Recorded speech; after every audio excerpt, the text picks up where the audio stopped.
C'est aux environs de 13h15, et au moment où nous étions en train de se préparer pour aller à la mosquée, que j'ai été alerté par le président des taxis motards du Carrefour canadien, m'annonçant qu'il y a un incendie qui s'est déclaré dans un immeuble de R+3. Et aussitôt, je me suis mobilisé pour bouger, pour venir là et s'enquérir des réalités.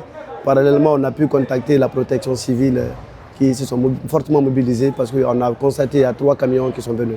Même s'ils sont venus en retard, mais ils ont pu vraiment contribuer leur effort. Bon, pour l'instant, nous ne pouvons pas dire la cause. Mais ce qui reste clair, pour le moment, au début, il n'y avait pas le courant, selon les informations reçues dans ce bâtiment. Mais à l'issue de ça, c'est-à-dire qu'on n'a pas les informations claires par rapport à ça pour le moment. Aucune information claire par rapport à l'origine.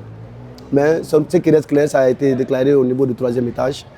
C'est ce qu'on peut vous dire pour le moment. Mais également, il y a eu beaucoup de constats, parce qu'il y a eu des pertes énormes de dégâts. Malheureusement, heureusement, quand même, il n'y a pas eu de pertes en vie humaine.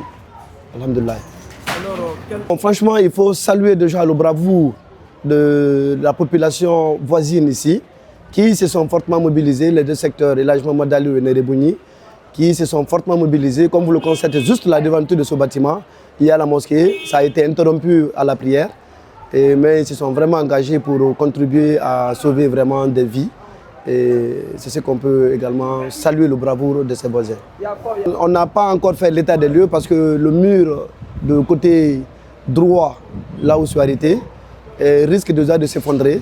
Donc on a évité que toute personne soit accès à l'intérieur de ce bâtiment pour l'instant. Présentement ici, c'est le secteur El Hadj Mamadou Aliou qui fait limite entre le secteur El Hadj Mamadou Aliou et le secteur de Nerebougni.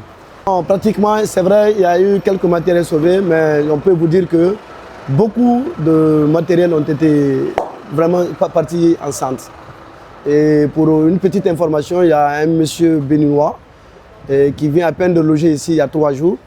Et il est là, mais il n'a pas encore habité. Et tous ces objets pratiquement sont partis en feu.